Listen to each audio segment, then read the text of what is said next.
Hey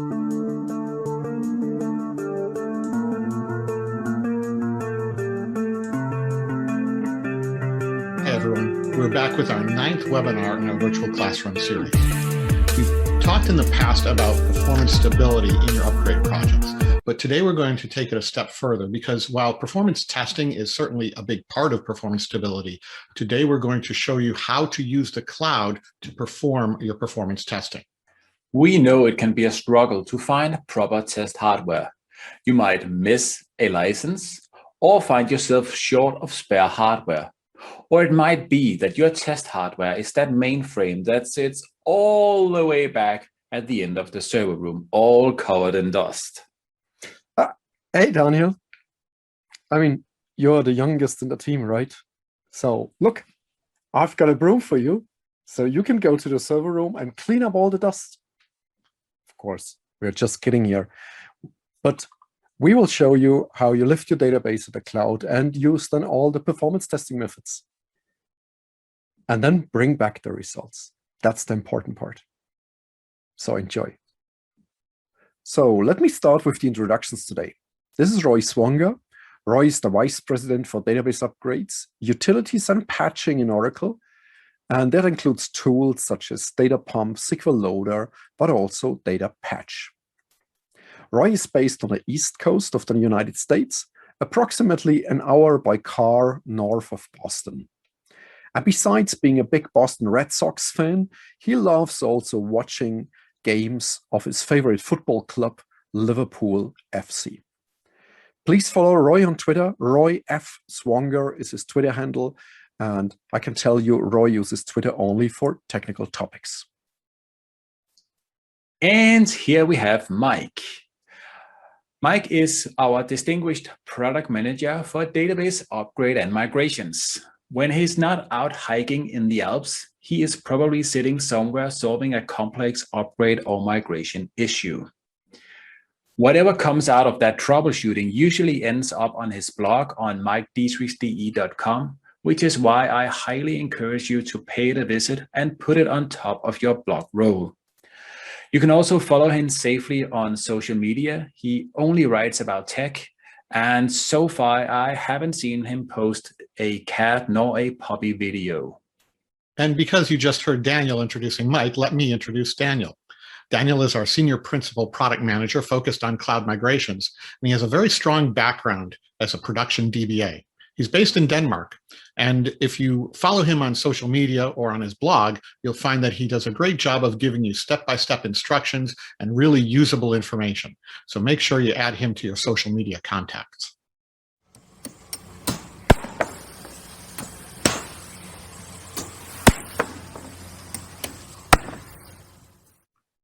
Let's start by talking about some of the common challenges that we see in performance testing projects.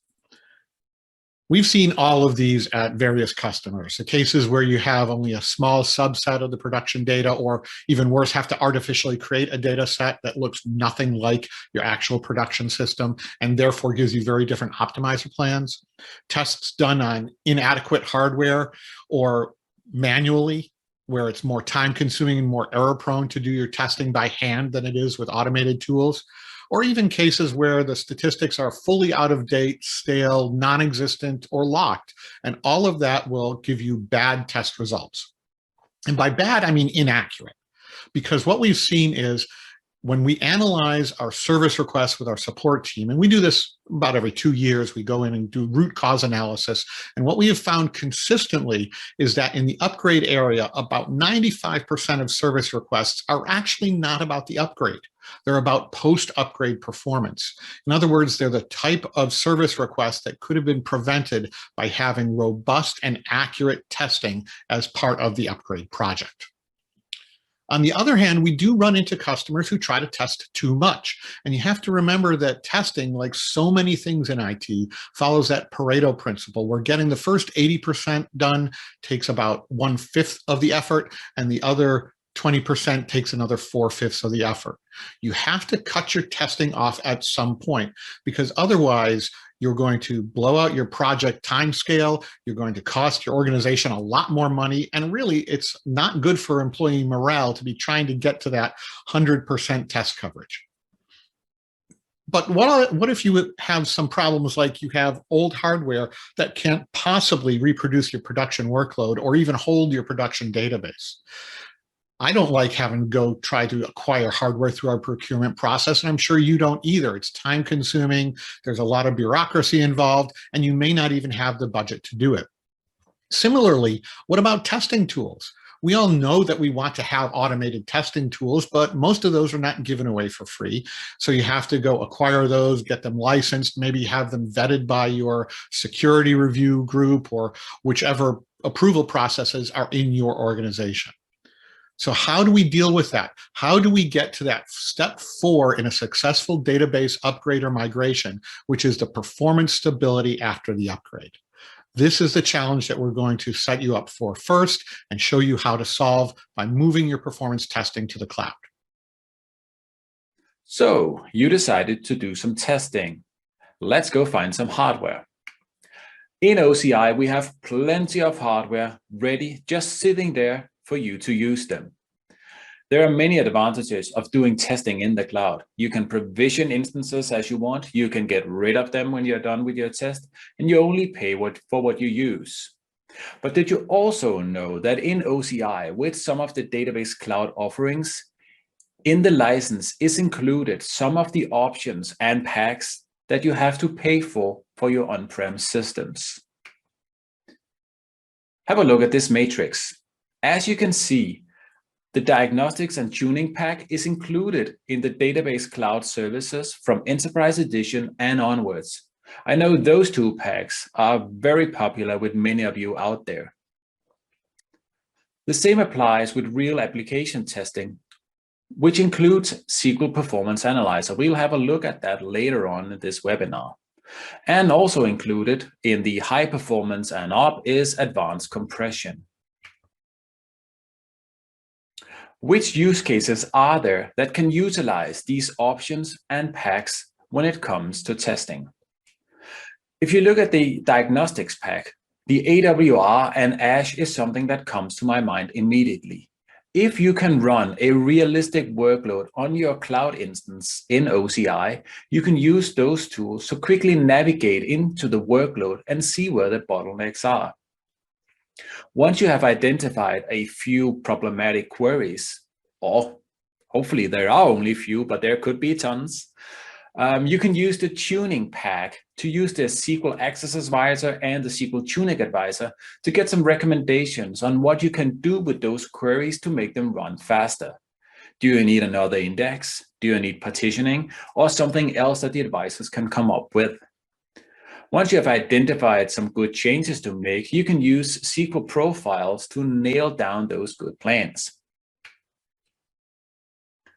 Also, real application testing is really useful, and especially SQL Performance Analyzer. You can have your workload represented in SQL tuning sets. You can then run it through multiple test executions where you change init order parameters, statistics, and so forth. And you can then do continuous improvement on your database configuration to find the optimal setting for your queries. In OCI, multi-tenant is the default. When you provision new systems, it'll come with pre-created container databases. When you use the console, the web page, to provision a new database, it'll be a container database. We all know that multi-tenant is the future, and eventually you will have to migrate into the new architecture. But I fully understand that you're simply not there yet, that you want to do testing on your non-CDB databases. You can still do that in OCI. You just need to know the little tips and tricks so you can create non-CDB databases in OCI. Virtual machines are the entry-level offering in OCI. There are a few restrictions that you should be aware of. For instance, you can only install one Oracle Home, which is the one that comes pre-created with the system, unless you do a database upgrade, but that's something different in this sense. You should also be aware that there is a maximum storage cap of 40 terabytes on virtual machines. So if you have a 60 terabyte production database, you can't do good testing on VMDB systems. If you want to create a non-CDB database, you should either migrate your non-CDB database from on-prem to the cloud, for instance, using ZDM, or you should restore a non-CDB database on top of the pre-created container database that you get when you provision the virtual machine. If you use the latter approach, you have to ensure that the DB name and the DB unique name exactly matches that of the container database that was pre-created with the virtual machine. Next, we have bare metal, which is the mid-level offering in OCI. You can create as many databases as you want. You can provision your own Oracle homes, and they can be of different versions. However, all the Oracle homes must be of the same edition. So if you decide to go with Enterprise Edition, all the databases on that bare metal system will be Enterprise Edition. There is a storage cap on bare metal system, which is 16 terabyte. If your database is bigger, you can't use bare metal machines. The bare metal machines comes with 51 terabytes of NVMe storage directly attached to the system, but because of mirroring and room for the recovery area, you only have 16 terabytes for your user data. You cannot use the OCI console, the web page, to create a non-CDB database. So if you need such, you have to use the DB CLI tooling. You log on as root to the system and execute it. When you do that, it's the command line parameter called node-cdb, which is the important one. This tells the tooling that you want a non-CDB container database. When you do that, you get a job ID, and you can then use the DB CLI describe job commands to follow the creation of the database. The last option is Exadata. Exadata is the world's best database machine. And if you have really large databases, you can put them on Exadata. On Exadata, the current storage limitation is 598 terabyte. That is what you get with an X8M full rack machine. If you only have a quarter rack, you have less storage, but the really big databases should fit onto an Exadata. If you need to create a non-CDB database on Exadata, that's currently only supported on 12.102 and 19c. If you want to do that, you have to use the utility called DBAS API, and there's a reference to a MOS node which has really good and step-by-step instructions on how to create a non-CDB database on Exadata. Time for challenge number 2, tools. Do you remember? A few weeks ago, we had an almost 2-hour seminar about performance stability tips and tricks and underscores, and you still can access this seminar on the Upgrade blog under videos. In this seminar, we showed you our performance stability prescription. And it starts with collecting plans on source, comparing with AWR diff reports, analyzing the situation with SQL Performance Analyzer, then tuning with SQL Tuning Advisor, manage and nail down the plans, if possible, with SQL Plan Management, and then test evaluate at the end with Database Replay. Now we transfer this for our today's session, because today we would like to show you how you interact when you have on-prem environments and when you use a cloud deployment as the test environment. So we start again with collecting the plans, but now we need to transport them. So we need to transport the plans into the cloud environment. Then there we can compare, we discuss later if that makes sense, but it makes a lot of sense to start the analyze process and tune and manage our plans. But when we are done, we need to bring back our results to our on-prem environment. So transport at the end is very important. And this is what we would like to show you today. And for this, we have a toolbox. We have a lot of tools, and we will use today, of course, AWR. We will use the cursor cache. We will utilize SQL tuning sets, and we will use staging tables to transport whatever. Then SQL Plan Management, SQL Tuning Advisor, and SQL Performance Analyzer are our main tools to ensure plan stability and evaluate performance. And we may also try database capture and replay. Now that Daniel and Mike have told you about the hardware, the testing tools that are available in the cloud, you might find it appealing, but then be wondering, well, how do you get your database to the cloud in order to perform that testing? Well, that's what we're going to talk about here.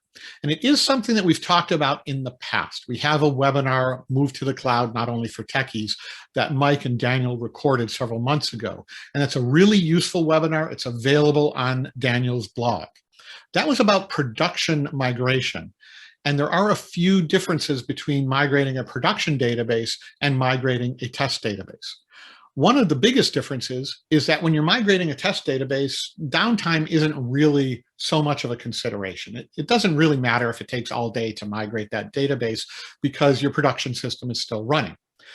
Also, you don't want to disturb the production system to perform the migration for test purposes. So if you're lucky enough to be able to use a copy of your production database in the cloud for testing, you want to make sure that getting that copy doesn't impede your production workload. The other factor about testing is that it's the type of thing you will do over and over again. You might have that classic 3 tiers of testing where you go in dev, QA, and then UAT type of testing. And for each of those, you might want a different copy of your database. So in order for it to be repeatable, we want it to be as simple as possible. It's not like a production migration where you're tolerant of a bit of extra complexity in order to minimize the downtime. So how do we do this? Well, the best tool is probably Data Pump for most cases. If you don't want to interfere with your production system when you're doing a data pump export, it's a good idea to migrate during off-peak hours to perform that export when the production load is not at its heaviest. Because while it won't interfere with your production workload from a functional standpoint, of course, a data pump export will use CPU, it'll use memory. So you want to make sure that that system resources are available for it. When you're migrating from a production system that's active in any way, then you need to set the flashback time or flashback SCN parameter to get a completely consistent export from the first table that's exported to the last. So that's going to be very important as well. Another way to decrease the time needed to migrate to the cloud is to use data pump compression on your dump files. That requires the advanced compression option, and it can give you a really good compression ratio and decrease that amount of network transfer time. If you don't have the advanced compression option, I'll suggest that you look into ZDM, Oracle Zero Downtime Migration. That's a utility that uses compression under the covers, and because we're providing that for you, when you're using ZDM, you don't actually need the compression option. If you're 24/7 and you really don't have that off-peak time available to perform the data pump export, another approach would be to use your standby database. If you have DataGuard configured, we can't actually export from a physical standby, which is a read-only database, because data pump has to create a table to keep track of all the items that it's going to export. But we can export from a snapshot standby, and we'll talk about how to do that in a little bit of detail here. That allows you also to coordinate with database replay by exporting as of a specific SCN and having your database capture from real application testing start at that SCN. We can get a really good start point for both our replay and our export. So let's talk about migrating from a specific SCN or system change number.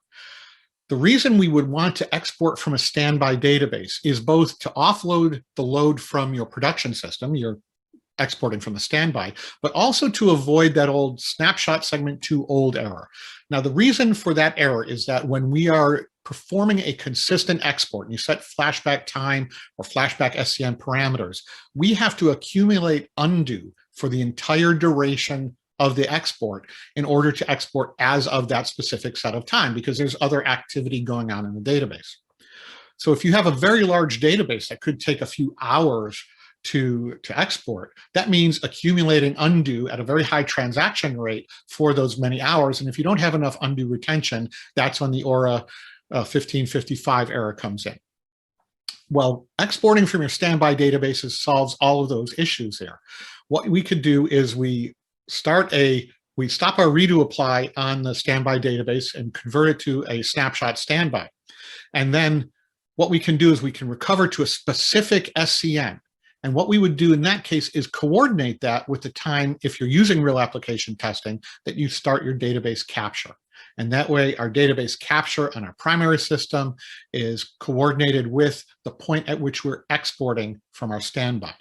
Then we convert to the snapshot standby, and this means it's open read-write at that specific SCN, but nobody's using it.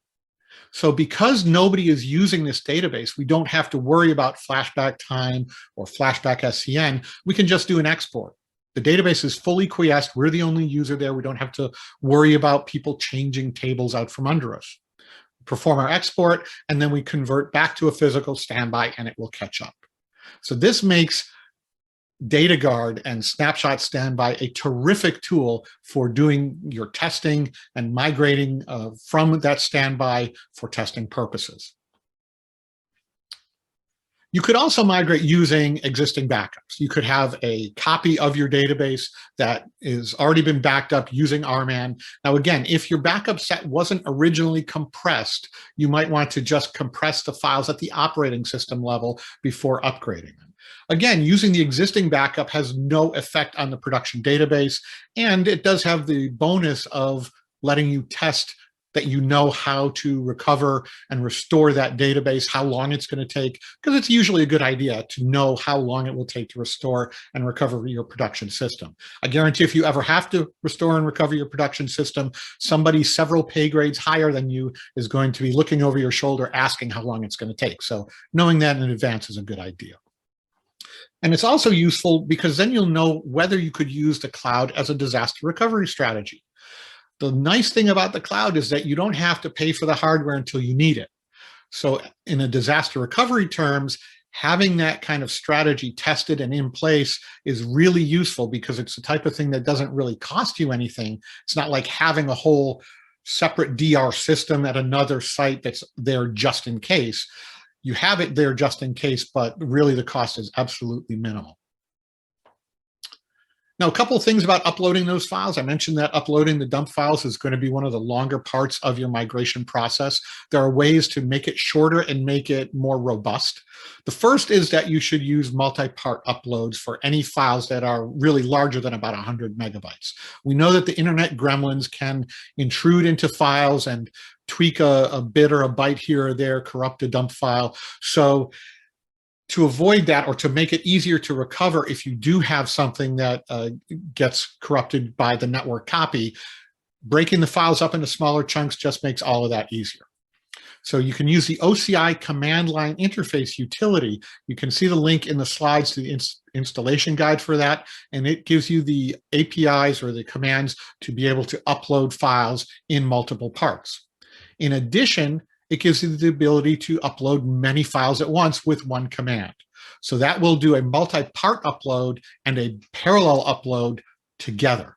And that means with one command, you can upload lots and lots of very big files and not worry about what happens if one of them or another somehow goes awry during that process. You can recover from that pretty easily. Couple of options there. One is that you could limit the parallel upload count or the part size if you want to. You might need to do this depending on your network traffic, maybe throttle it during the day and have it bigger at night. You might want to prefix the file names because when you're going into an object store bucket, these buckets can be arbitrarily large and you may not know exactly what else is in there or who else is using that bucket. So having the files prefixed with something identifiable to you will make it that much easier later. And then you can include or exclude files selectively. So let's say you do your bulk upload and then you find that you have one or two files that need to be re-uploaded. You can do that pretty easily as well. Thanks, Roy. Let's talk a little about upgrading in the cloud. Potentially, the change that you are testing involves a database upgrade. So how can you actually upgrade the database in the cloud? What makes sense to you? Basically, there are a few methods that you can use to upgrade the database. The first one is to use the cloud tooling. This is the tooling that is provided in the OCI console. It's simple to upgrade the databases that way because it is a one button or two or three button approach, and a lot of the stuff then happens behind your back underneath the hood. but it requires a fully supported and working database cloud services. If you have migrated your test database onto for instance, a VMDB system, you might accidentally break some of the cloud tooling, and then you can't use the inbuilt cloud tooling to do the upgrade. Also, the cloud tooling is slightly slower than doing the upgrade yourself, but the main reason for not using the cloud tooling, I would say, is that you cannot use the cloud tooling for the real production upgrade that you have to do eventually. One of the good things about testing in the cloud is that you can also test the upgrade procedure of your production database. But if you use the cloud tooling for that, you get no practice in the method that you will use for your on-prem database. In that sense, it is much better to use auto upgrade. If you upgrade, for instance, a VMDB system with auto upgrade, you will break the cloud tooling. But to you, many of you, auto upgrade is already a very familiar option, and it is very likely the option that you will use to upgrade your on-prem production database. So by doing that in the cloud as well, by using auto upgrade in the cloud, you get practice in upgrading that database. The last option is to use data pump and then migrate directly into the new release. You can use the full features, the powerful features of data pump, but most likely this is not something that you will do for your production upgrade. So again, I would prefer not to use this method unless I really have to. We also saw this slide earlier today, and let me highlight some of the challenges that we do see, that you're only testing on a fraction of the data, or you use artificially created data sets. Our clear recommendation is to bring all your data to the cloud. But when you do that, you should again be aware of the storage limitation that comes with the various cloud offerings. Again, here as an example, a 60 terabyte production database will only fit on an XRCS. There are a few options that you can use when you migrate your database to the cloud. You can either take all of your data, the entire database, structure and data, or you can migrate the structure only. The good thing about bringing your entire database is that it allows for full testing, including application testing. You can connect your application to the cloud database and do some very useful end user testing there. But if you only migrate the structure, it doesn't really make sense to connect an application because there is no data there. But obviously, when you bring an entire database, you will use more resources and it is more costly. But bringing all the data is really our preferred method. But if you don't have the resources for that, or if you have a really large database, you might decide to migrate the structure only.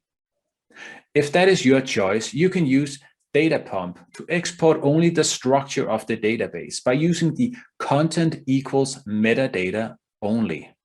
This will extract the definition of the users, the tables, the indexes, and so forth, all the metadata, but it will skip all the rows of all the tables.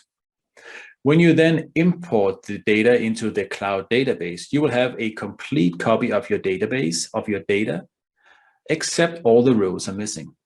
But the good thing is that the statistics in the cloud database will still reflect that of the on-prem database. So imagine you had a customers table with 1,000 rows. In your cloud database, after the import, even though the table is empty, the customers table is empty, the statistics will still say that there is 1,000 rows in there. And the statistics are locked to ensure that those representative statistics are not overridden by, for instance, the automatic statistics gathering job. Another option is to truncate the tables before you do the export or before you migrate the database. You have to truncate all the tables in one table space in order to shrink or resize the data files down to a minimum size. So if you have a 10 terabyte table space and you truncate all the tables in there, you can use the alter database resize command to shrink that data file, those data files down to a very little size. And then you can easily migrate a 10 or 20 terabyte database into the cloud. But be aware, when you truncate a table, you're also resetting the statistics on the database. So if you use this approach, you need a way of transferring the statistics from the on-prem system to the cloud database for testing. But we will cover that later on today. And finally, don't do this in production. You might think, well, you've shown us two extremes. Either you bring all the data or none of the data. Why not go in between and do data subsetting? That is actually a very good question, and it does sound very appealing at first. But from our experience, data subsetting is really hard. You can use the Enterprise Manager's features in data masking and subsetting, but still with those tools, it is really hard to get in place. Because which data should you remove? Should you just remove some of the oldest data, or should you do it random? What makes sense in terms of your testing? What about referential integrity? Well, if you remove a row in a parent table, you could do a cascading delete to all the child tables. It's not very fast, but what about those, I would call them logical integrity? Something that makes sense to the application itself, but cannot be enforced with referential integrity. It might be that for some customers, you have to have some sort of static data in another table. How can you ensure that your subsetting will work on the complete full application picture? We think it's hard. But subsetting can still be an option because there might be some part of your application that you don't need. It could be, for instance, auditing or historical data, logging, or some sort of temporary data that is only needed for calculations. If you can exclude some of the table area, some of the table groups in your database, you can do that with DataPump by using the exclude option and then specifying all the tables that you don't want. The problem with that approach is that when you then do the import, for instance, in this example, the costs table will be completely missing. If you try to connect an application to that database, it'll probably error out and say, whoa, I cannot continue here, a table is missing. A better approach is to exclude the table first and then do another data pump run where you include only the tables that you excluded in the first run, but then again you use the content equals metadata only to then export those tables that you want as empty tables. So it's a two-step operation. First, you include all the tables where you also want the rows, and in the second run, you take only the tables that you want created as empty tables. If you are using RMAN to restore or duplicate the database, you can also do subsetting in some scenarios. If the subsetting data is totally isolated in one table space, you can skip it when you do the restore or the duplicate. Those table spaces will be marked as offline table spaces, and you will get an error if you try to query a table that was in a table space that was skipped. So you shouldn't consider those tables as empty tables in your target database, and you might need to clean up in the data dictionary afterwards. Thanks, Daniel. And we are on for our next challenge. Challenge number 4, setup. What does that mean? If you would like to test now, we would like to avoid also rebuilding our environment over and over again. So we need to think first how we can go backwards without rebuilding everything. And this is what we would like to show you here. Because all our tests need to be repeatable, and therefore we will use guaranteed restore points or a snapshot standby. So for a guaranteed restore point, I guess you're familiar with that technique. You set a GRP, then you test, and especially if a test is destructive, you would like to go backwards afterwards. And this is easily done with a flashback database to the GRP. So before test, on the left side of this table, you set a GRP with create restore point, whatever name, guarantee flashback database. Then you do your test or your upgrade. After done with that, you shut on immediate, startup mount, flashback to the restore point on the right side of the slide. Then you shut on immediate, and you go back to your source environment, especially if it's different environments, and then you start up mount and your alt database open reset logs. That's a simple technique. It's very fast, and it just works. Another technique would be using a snapshot standby. So in this case here, we build up a hybrid data guard setup. Our production database is still on-prem, and there's this great technical brief out there explaining how to easily build up a physical standby in the cloud while your source is still on-prem. This is quickly done, and once the standby is in place, we can convert it into a snapshot standby. Then automatically a guaranteed restore point will be set. You can test and destroy or whatever, and once you're done, you convert back into a physical standby. And the good thing with that technique is your logs still get shipped while you do that. And so once you convert back into your physical standby and several gigabytes or terabytes of logs have been sent over, before the database will be made available, it will sync all the log files. So you're always up to date. And this is very important. In some cases, you need always up-to-date data, and then the snapshot standby technique would be the best. And then on with Roy here. Well, because we're talking mostly about performance testing here, it definitely means we should talk about statistics, because having accurate statistics is the best way to get good performance, and the statistics on your test system need to mimic your production system as closely as possible in order for your testing to be a good analog of production. So let's talk about first some high-level information about statistics, just some things to know.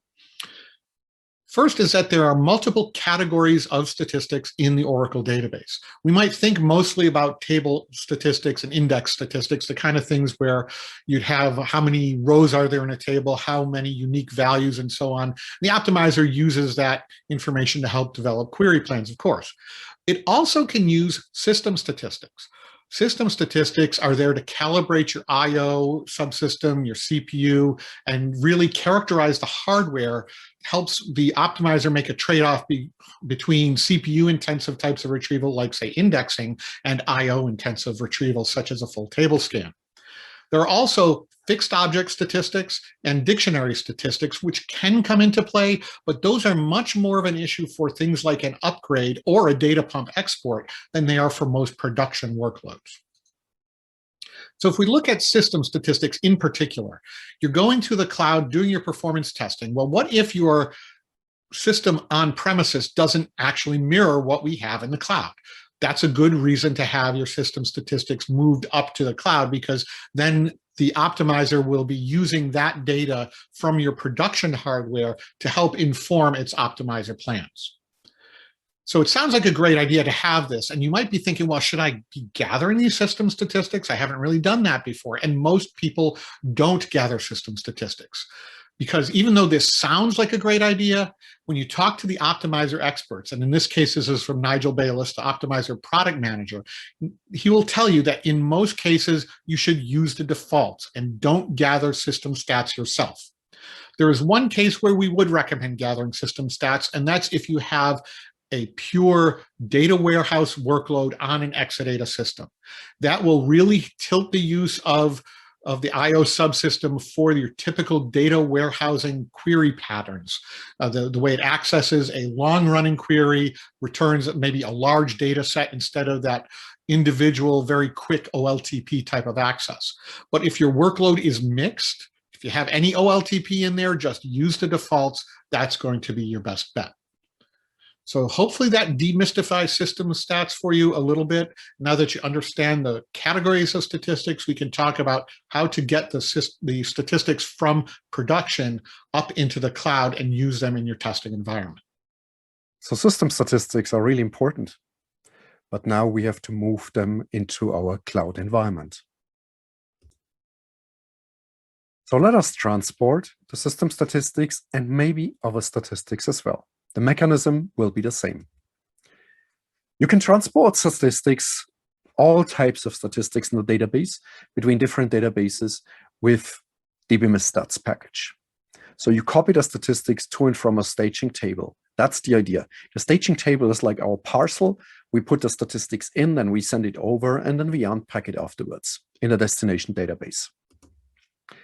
And we can do this with schema stats, with table stats, with system stats, of course, and rarely database statistics, because that will include really everything. And same applies for dictionary and fixed object stats, which is also very rare.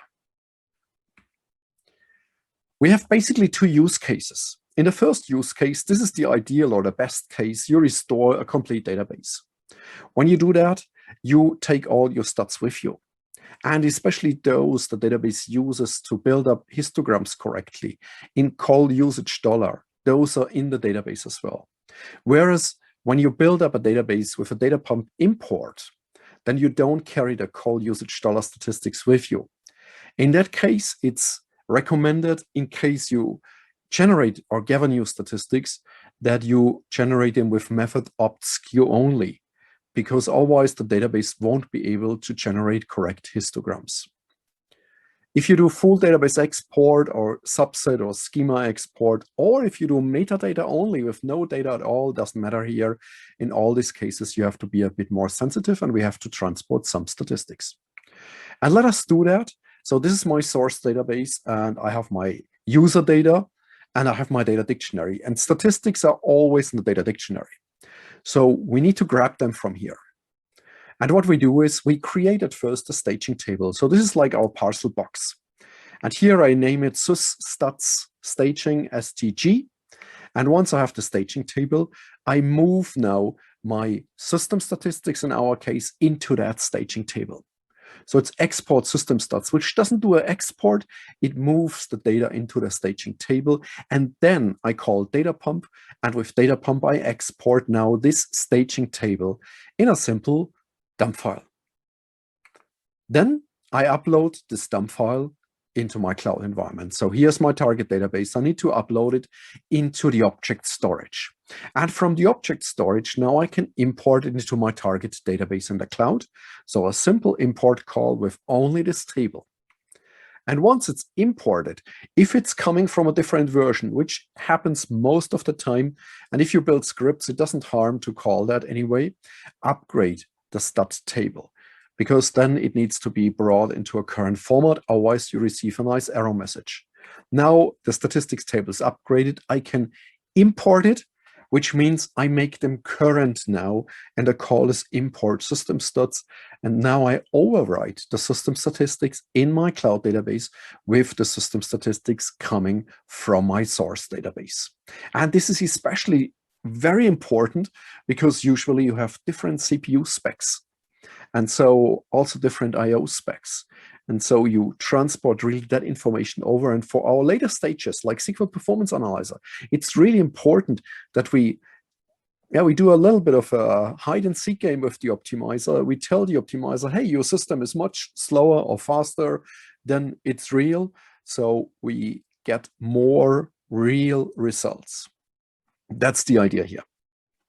And you may repeat this for schema statistics as well if necessary.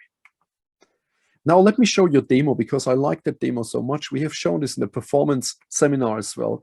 But the idea is really on source, we create schema and add some data. That's how we start. So here I create a user and I grant always DBA to that user. Makes life easier. User gets a table, transfer stats, a little bit of inserts, some rows. You see 100,000 rows, then an index. Okay, now let's gather and check the statistics. So I gather the statistics here with DBMS stats, gather table stats. I check afterwards in all tab statistics, and you see number of rows, blocks, and so on, average row length. I also can check in all tab column stats, and here you see also the information about the histograms. So there's this column here with the histograms. All index stats give me a number of rows, how many level the index has. Okay. Now I would like to export these statistics. So I create again a staging table, and then exporting doesn't mean it calls the export. It moves my statistics into that staging table, directory, temp here, and let me do an XDP now with my directory for only that staging table. So it exports that staging table, 922 rows in the temp directory. I create now on the target not on the source anymore. You see the color changes. This is now my target database. I create a user again, grant DBA, create my table, empty table. And what I'm doing here is I bring in I gather table stats at first. And so when you see that, all tab statistics, there's number of rows 0. Of course, that's expected. This is just a check. All tab call stats, everything 0. There's no data, no activity, no nothing. And all in stats also, there's nothing in it. So number of rows 0. That makes a lot of sense, right? It was an empty table, no data in it. But now I import my statistics. So directory is again temp. And then let me call data pump import and import my staging table. And this staging table is all the statistics.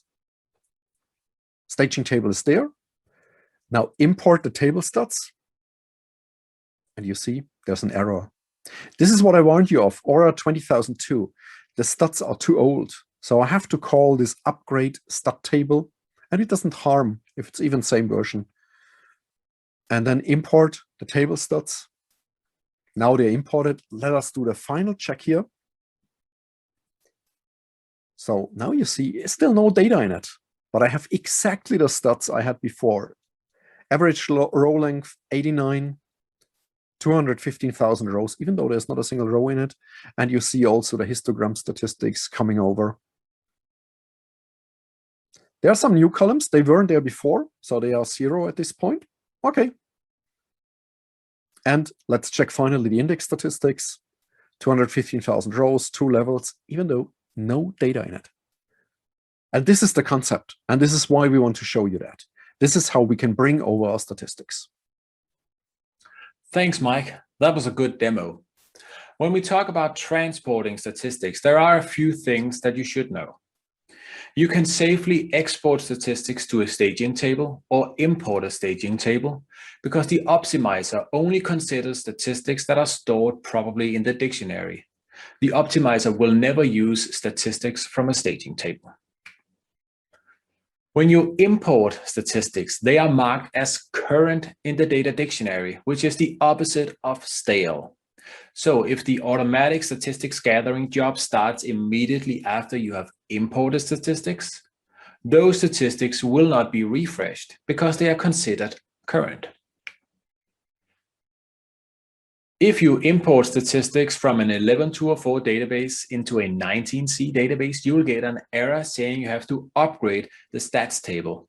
There is a very simple procedure to do that, and afterwards you can complete the import.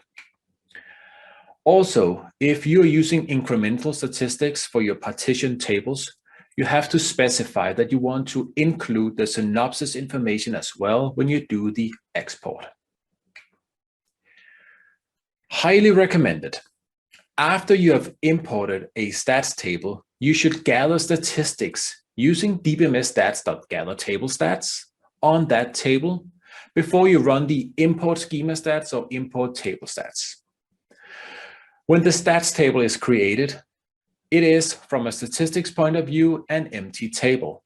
However, you are probably loading in thousands of rows into that table. So in order to give the optimizer some good statistics to work on afterwards, I highly recommend that you gather statistics on the stats table before you run the final import into the data dictionary.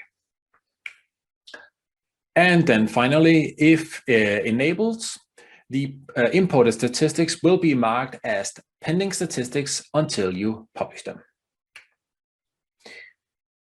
Okay, so now that you have migrated your database to OCI, you're ready to do some testing. Should you refresh those statistics? Well, if you upgrade from a lower version into 19c, the answer is it depends. If you are bringing all your data, this is something that you could consider. But if you're only bringing a subset of the data or only the structure, you should definitely not regather statistics once the database is in the cloud. We want to have statistics that represent the real data in your on-prem database. But if you have migrated the entire database, you can try to gather new statistics to see whether you can benefit from, for instance, some of the new histogram types. But there are some pitfalls when it comes to rephrasing the statistics. For instance, when the database is gathering statistics, it uses workload information to determine whether or not histograms are to be created on certain columns. So if you want to rephrase the statistics in your test database, I would recommend first that you run a representative workload on that database before you gather statistics. Also, I would recommend that you disable the automatic statistics gathering job. It is normally a very good thing to have on your database, but in a test situation, we want to be in complete control of what happens to the database while we conduct the testing. Thus, disable the auto task. You can use the DBMS auto task admin functionality to disable the client. This is the automatic statistics gathering, and it's called auto optimizer stats collection. Simply disable it. You can also query the data dictionary to see if it is already disabled or if you want to get the status of it. Also, in 12.102, the database can now gather basic table statistics when a table is populated with data from a create table as select or insert as select operation. This is normally a very good thing. But again, in a test situation, we want to be in full control of what happens to the statistics in our database. If we are only bringing in a subset of the data, we don't want the database to gather new statistics when we load that subset into the database. But again, if you are bringing all of your data, it might not be of concern. If you want to disable that feature, you can either set an underscore parameter in the database, or if you're loading the data in some other manner, you can also use a hint to disable it.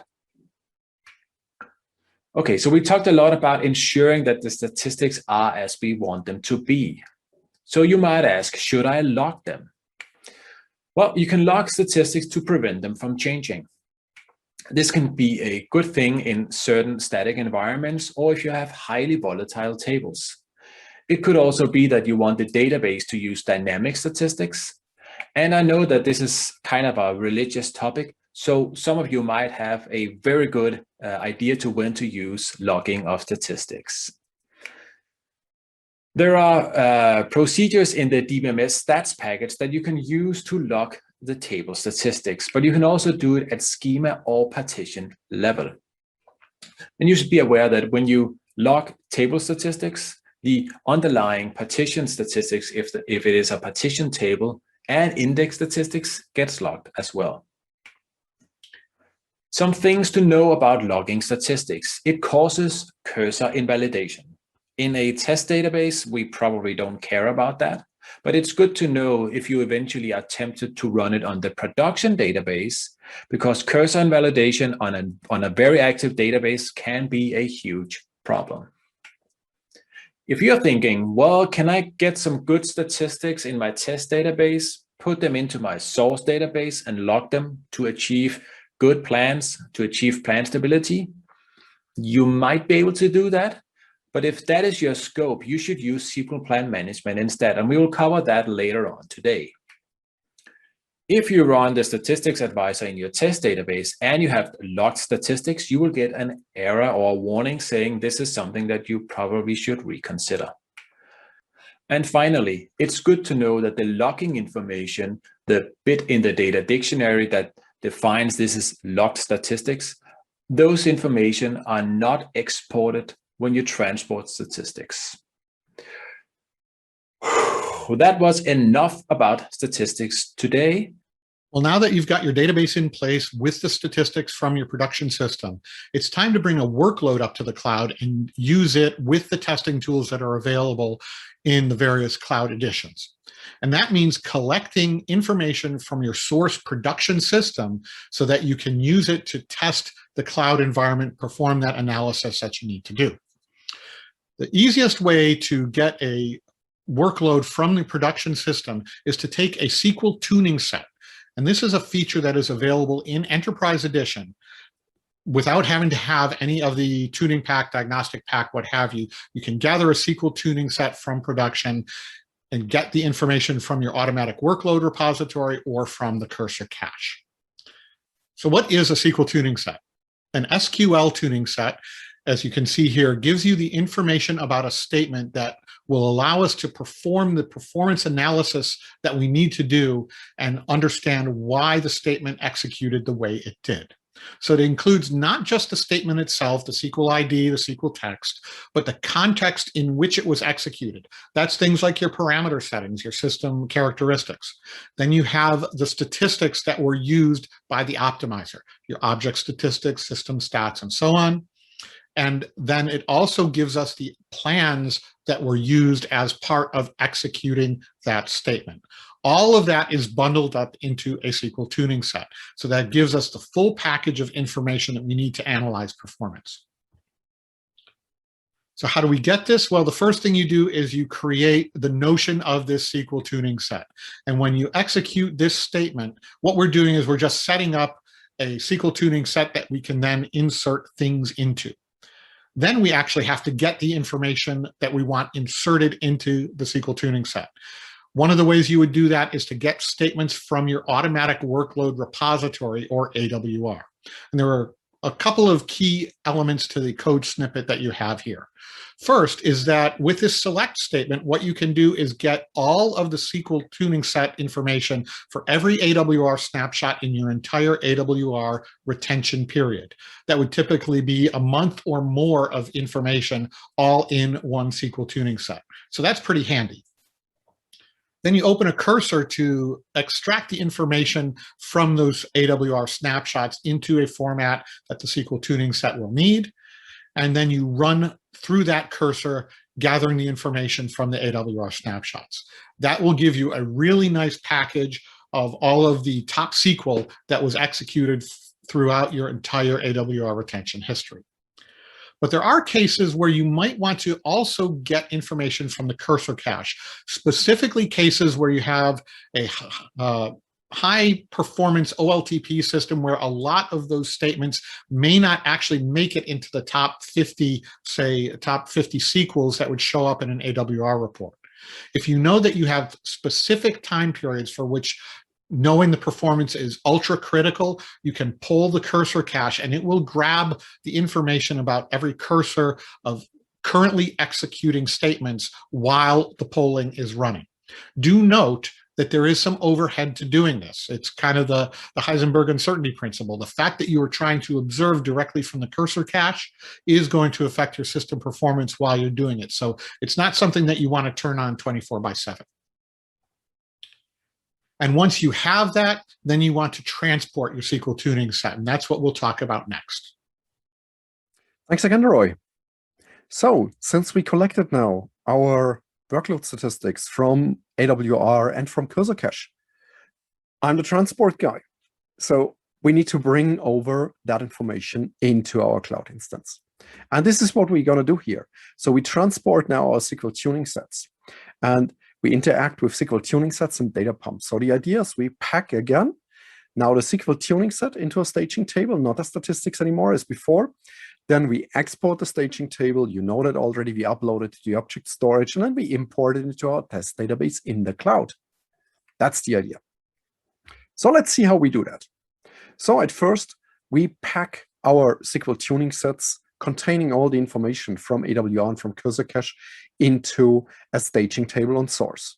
So at first we create a staging table, and then we say pack staging table top SQL set, which means please pack a SQL tuning set into a staging table. So I have to specify the SQL tuning set's name here, which is UPG_STS for SQL tuning set _1. Optionally, I can use also DBMS SQL tune remap staging table SQL set to remap between different con IDs. That may be useful sometimes as well. It's a staging table, so let's export it with data pump, one table, upgrade staging top 1. That's it. Now that staging table has to be sent over to the cloud. Optionally, before we do that, If it's a lot of data, you can think of compressing it, but keep in mind that requires a compression license, or you simply use just zip whatever compression tool on the OS side, which doesn't require a license. Then I transfer it. Either SCP or rsync would work, or you could use also the OCI CLI, the OCI command line interface, which, as you can see in the code, allows you also to parallelize the upload. So in that case, we won't do this most likely, and parallelizing this into 4 different streams. But when you want to move over your database, then this parallel upload count could be very, very useful. If you want to allow somebody doing that without handing over your API keys, your connection keys to the cloud storage, then you can generate also a pre-authentication request and then allow somebody else to store the data into the object store without handing over your keys to that.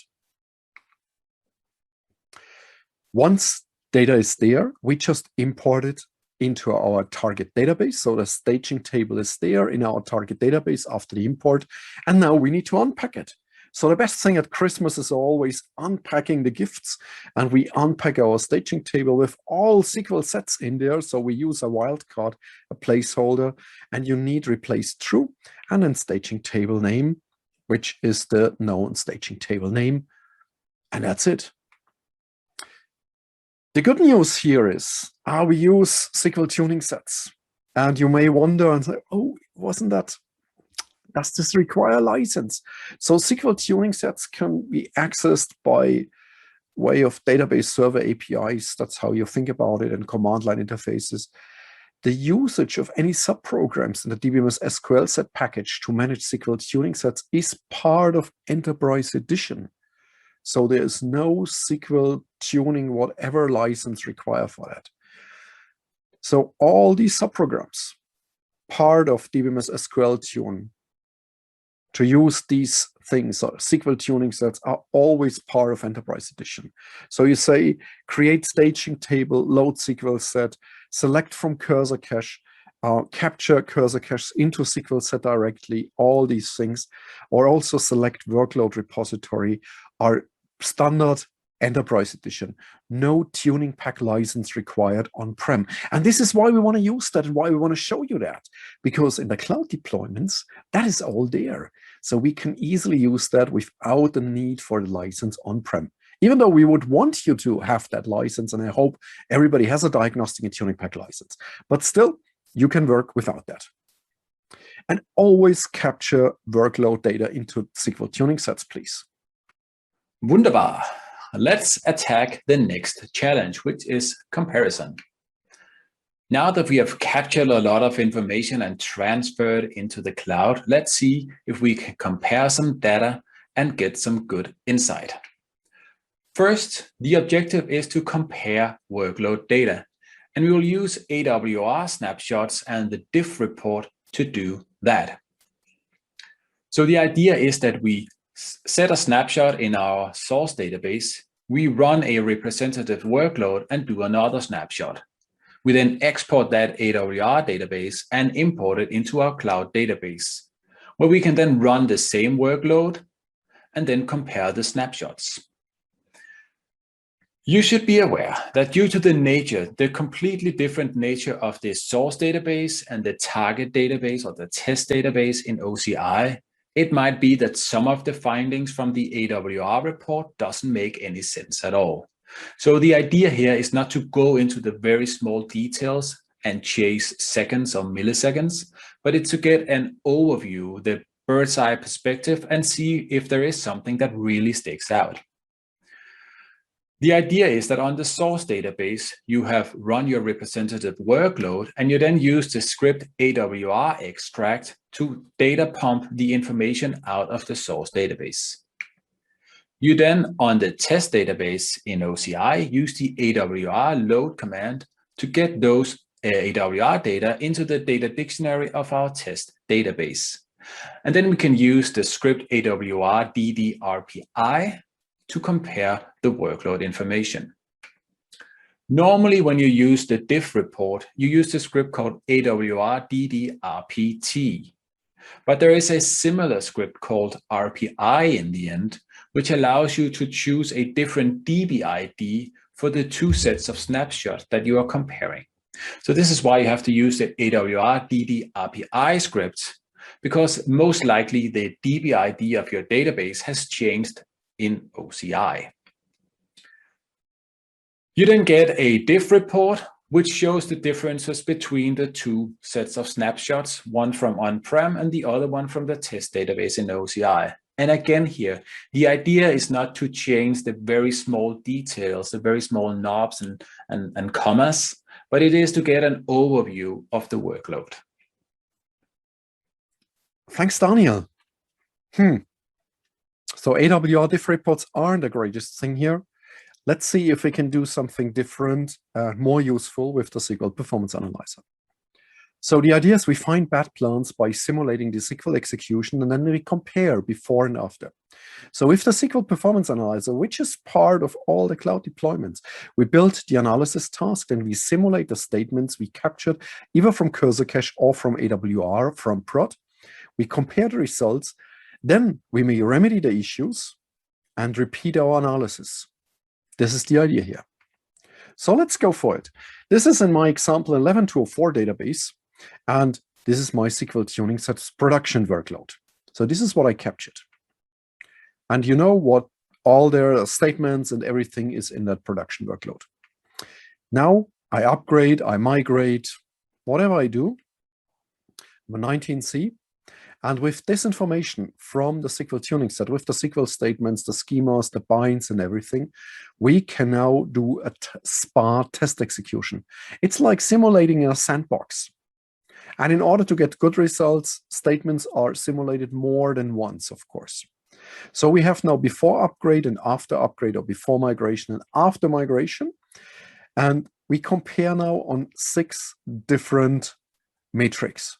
So elapsed time, CPU time, buffer gets, and discretes are the most important ones. And we compare, of course, also plans before, after. So this comparison is really important. And what we get here, we generate a regress report. So we see here just 2 statements. And you see the SQL trial 1, this is from production workload, what I captured. And SQL trial 2 is from my test execution, from my simulation. I get the net impact of each statement. And let's check a little bit closer that second statement, C set, set, set. So what do we have here? What information do I get? I click on the statement SQL ID. So I get a statement in clear text, and now we see all the execution statistics, the different metrics like elapsed time, parse time, CPU time, and so on. And we see compared before, after. Very helpful here is the arrows up or down, because that gives me a quick indication where I lose time. And I get also in the same report the plan before and the plan after. So this statement had a plan change, so I can compare now plans.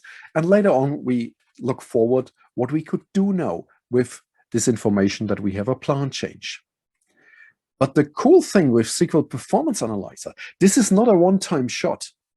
We can go forward now, and we continuously improve our environment. Because let's say I do whatever. Let's nail down a plan with SQL plan baseline. Let's create a SQL profile, or let's change in Edora parameters. I can recompare over and over again. Just make sure you use useful names for your regress reports. So I implement a change now. Then I execute SPA again, I simulate again, and I get a new result. So I compare before, after.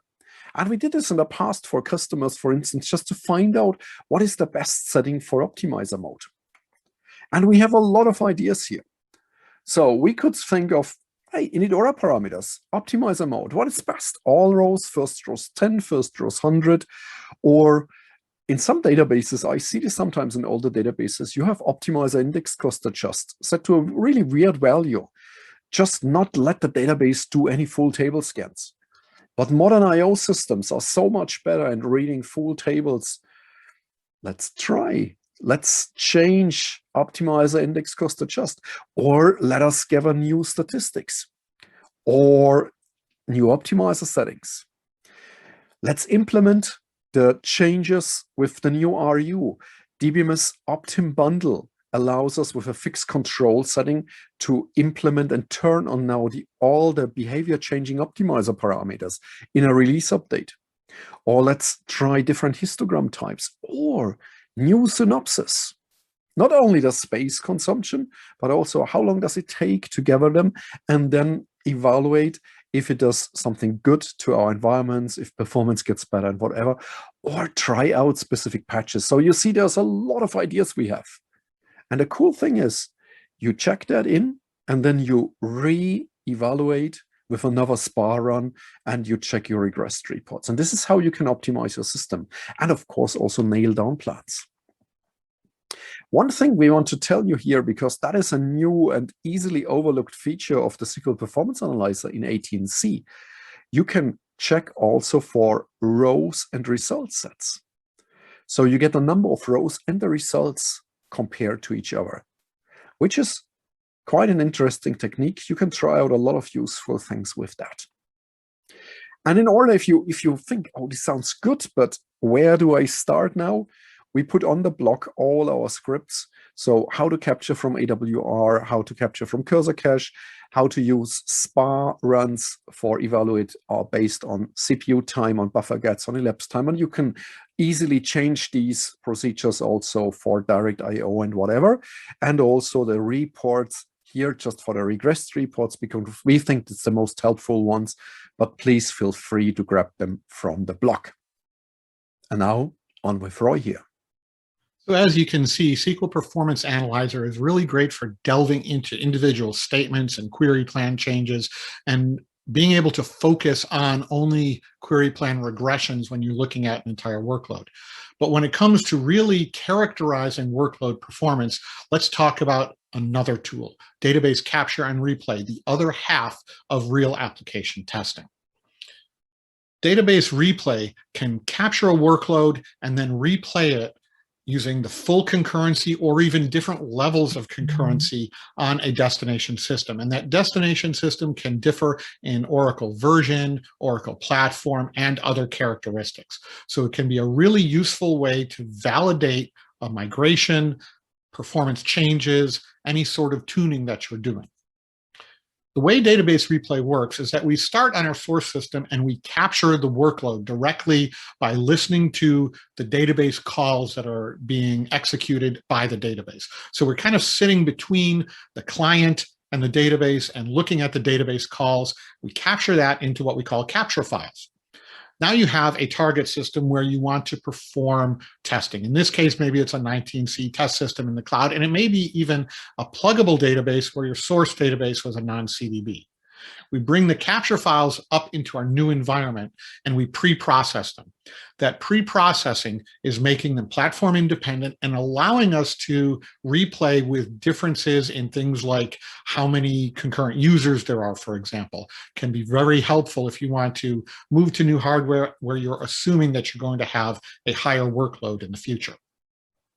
Then we run through the replay and then we analyze it, giving you a nice report that gives you really useful and insightful information about how your workload will perform in this new environment. The replay report looks like this. It's a nice summary where it compares the capture side, the replay side, and we're looking at things such as the statistics like how much time did it take, the overall execution time. That's usually one of the things we want to look at. We see in this case, for example, it took an hour to capture, an hour and 49 seconds, so essentially the same amount to replay. That's great. We also see error divergence and data divergence. Are there any error messages that showed up during the capture that don't show up in the replay? Any that changed? Any new error messages from the replay that weren't there during the capture? And likewise, we will record instances of any DML that returns or modifies a different number of rows in the capture than it did during the replay. Now, all of this is happening at the workload level. And what we're looking at is the percentage of total calls in most cases that are different one or the other. Because around the margins, yes, there can always be some level of variability based on timing and other conditions. But getting this high-level report can give you some comfort, for example, that yes, our new hardware can actually handle the workload that we have before it. So a few facts about database replay. One, as I mentioned, it's platform independent. It's a really great tool for moving cross-platform, especially as many customers are going from the, I'd say, proprietary Unixes, your Solaris, AIX, HPUX, over to Linux. Often that platform change can introduce differences, and you want to make sure that Linux is going to perform well for you. And that includes being rack compliant, because many of those legacy Unix vendor machines are big, massive multi SMP boxes where you might be going to, say, a 4-node cluster of commodity Linux blades, and you want to see, well, how is this going to affect my workload? Am I going to run into wait events? What kind of concurrency can I handle? How many nodes do I need in my rack cluster to handle that workload? We can also capture and replay on a PDB by PDB basis. And this goes both ways. We can do it on an individual PDB. So if you have a consolidated environment, you want to just see how that one pluggable database will work when you upgrade to 19c, you could do that. But you can also perform a consolidated replay. You have multiple source databases that you want to put into the same CDB. You can replay them all together and see whether they will coexist nicely with each other, or whether you're going to run into resource issues or contention and so on. And finally, you can capture and replay, of course, across different database releases. The kind of boxes and arrows slide I showed had 11.204 replaying on 19c. So it's a terrific way to validate your upgraded database. Finally, we do have scripts that you can download, and it makes it easier to do all of this. Whether it's starting your capture, analyzing your replay, scripts are there available in the link that you can get in the downloaded slides. But there are some considerations. Let's be honest about this. Workload capture does have some restrictions, especially about things like, say, XA transactions. When you have these distributed transactions like that, it can be difficult, or there may be limitations where you can't use it. Also, it's not really suitable if you have a database with lots of external dependencies. If you picture taking a copy of a database that has DB links or external tables or accesses things over the network, when you're doing that replay, we are really replaying those transactions. So you don't necessarily want to be replaying. If you've got a DB link that points to the same database as production, you wouldn't want to be doing any inserts over that DB link from your test system. Simple as that. So be aware of your external dependencies. It's also a good idea to restart the database before you start capturing, and then maybe even give it a little warm-up period to make sure that the various memory pools and caches are populated, because that way you won't have any in-flight transactions. So you want to give it that warm-up time then to make sure that the statistics are reasonably accurate to what your production system would be. So it's kind of a creative tension there between making sure you don't have anything that's kind of halfway through when you start your capture, but also that the characteristics of the system will accurately reflect production. And then finally, it does work best when you start with a dedicated SCN. And we mentioned this when migrating with DataPump. If you can start your capture at the very same SCN that you start your DataPump export, then the database on which you are replaying will be identical to the database on which you're capturing. And that's really what you want. So make sure you use that dedicated SCN wherever possible. Okay, now that we have found those misbehaving queries, let's see what we can do about them. Because it's tuning time. We can use the SQL Tuning Advisor to analyze a query and come up with recommendations that can make it run faster. Some of the things that can come out of the SQL Tuning Advisor is, for instance, to gather optimized statistics or gather them in a different way, for instance, using extended statistics. It could also be that you need to create indexes, but a SQL Tuning Advisor looks at one specific query only. So even though it might recommend creating an index, you need a more holistic view to determine whether or not that's really a good idea. It can also come up with recommendations on creating SQL profiles, and let's dig a little deeper into the SQL profiles. Like the tuning advisor, SQL profiles are part of the tuning pack. So if you create a SQL profile and you want to transfer that back into your on-prem source system, you have to ensure that you have the tuning pack available there as well. If you don't have that, you can still use the tuning advisor to create a profile.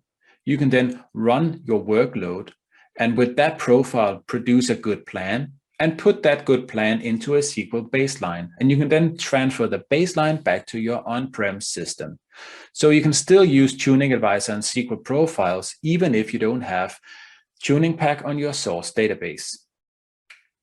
The Tuning Advisor works by creating a set of extra statistics that the optimizer can use to select a good plan. A profile affects only one query, and you can selectively enable and disable the query, which makes it useful for testing. It's completely transparent to the application. The application won't know if there is a SQL profile. It will only know that the query completed fast because there was a good plan for it. Profiles are persistent, they survive database restarts, and they are transportable, so you can take them from your test database in OCI back to your on-prem database. But remember, profiles are part of the tuning pack, so you have to have that on the source database if you want to transfer them. And one of the really good things about SQL Profile is that they can work on statements that use literals as well, because they can use the force match option, which will allow a SQL Profile to be reused on multiple statements that are using literals. When you need to test your SQL Profile, it is also very easy. You can assign a SQL Profile to work only in a specific category. You can then use an alter session command to set the SQL tune category to that where you have selectively enabled that profile. You can then run your workload to see whether it behaves as expected. If it behaves as expected and you want it to apply to all sessions, you can change the category into default, and now it'll work for everyone. Now that we have identified some good solutions for those misbehaving queries, it is time to move on. So thanks, Daniel. Next step will be SQL plan management, how to manage our plans, how to fix them. So we can use SQL plan management to accept plans, enable them, or fix them. And we can change the status between each other with the procedure DBMS SPM alter SQL plan baseline. We can also prevent plans from getting purged with the auto purge property. That is quite helpful if you have plans which just come in very rarely and you want to prevent them from getting purged. Now, what we could do is we could load all plans from the SQL set. This is our SQL tuning set with all the plans in there. So we could simply use DBMS SPM load plans from SQL set and just move all of them. Here it's just one plan, and just move that plan C, and it will be automatically accepted as soon as we call this procedure. And we can do this with 100 or 1,000 or 10,000 plans if we need to.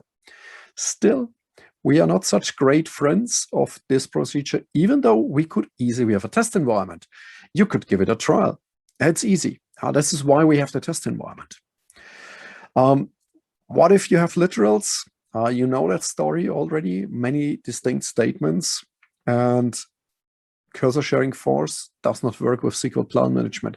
So if your application uses a lot of literals, then SQL profiles are the much better solution, because you can accept a SQL profile with force matching true. Whereas if you don't use SQL profiles, the only escape you have is cursor sharing force, which is not a great idea if you have binds. The optimal solution, of course, would be convince your application people to write code which use only bind variables. But I don't tell you news here, I guess. So what would be our use cases? So we have now plans from production. We capture them. And in our test environment, we have plans from our tuning efforts. Now, they are all in SQL tuning sets. And this is our production. So what we do is we load these plans here from SQL tuning set into that SQL plan baseline of our production database. And if you need to, you can even filter. If you say, I don't want all of them, so you filter here on SQL ID, and please always add the plan hash value, because both of us just make a unique combination. And then load plans from SQL set and use as a basic filter that filter parameter you defined before. That can also fix the plans, by the way. Now that we have all this great information about performance tuning that we've acquired in our test system, we want to make use of it on premises. And that means instituting this virtuous cycle of bringing information from production up to test, but then bringing the knowledge that we gained in testing back on premises. And we'll start with those SQL plan baselines that are used to stabilize performance after an upgrade, for example. Now, SQL plan baselines are stored in the data dictionary, and they have a very specific format there. So in order to transfer them from one database to another, we use what's called a staging table. We give it an intermediate format that can be packed from one side and then unpacked from another. So the first thing we do, similar to creating that SQL tuning set, is to create a staging table from your baseline.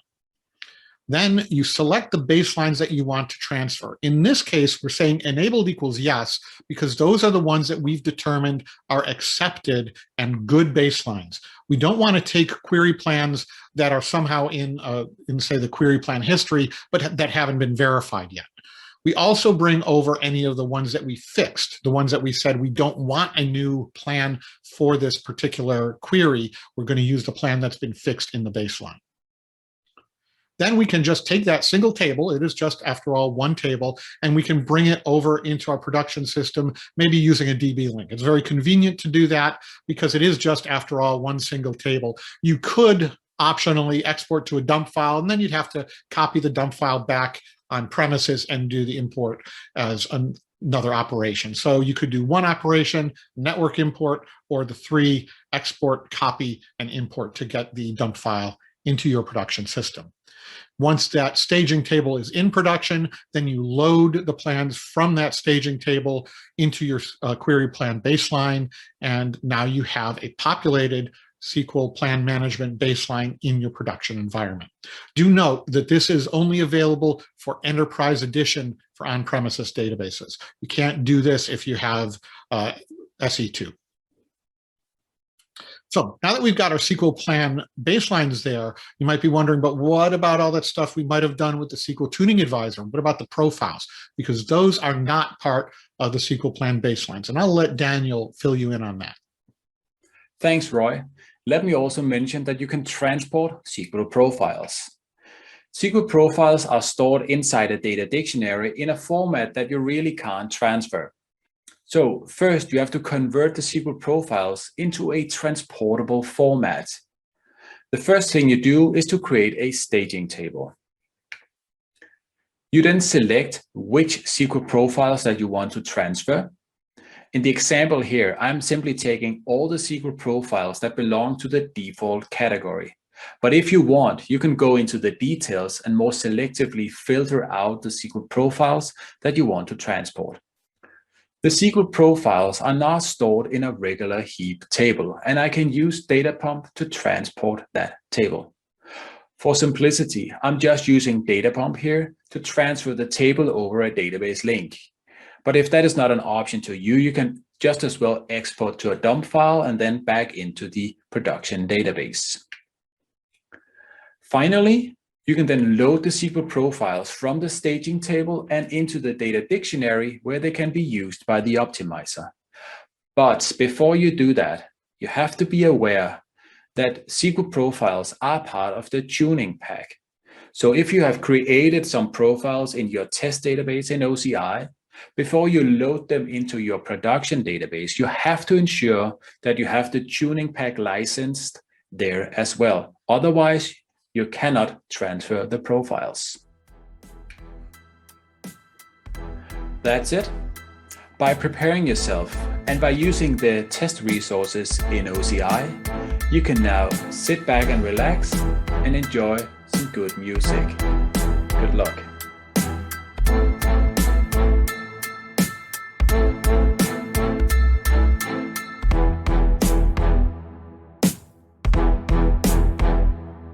So that's it for today's webinar. We hope you enjoyed this session and that it will motivate you to start using the cloud for your performance testing. Next time we will... Wait a minute. It's summertime. I guess all of us deserve some time off during the summer to relax. But... And we'll be back soon with more upgrade best practices in autumn. October next time. Until then, take care, stay safe, relax enough, enjoy the summer, and see you soon again. Thanks and bye.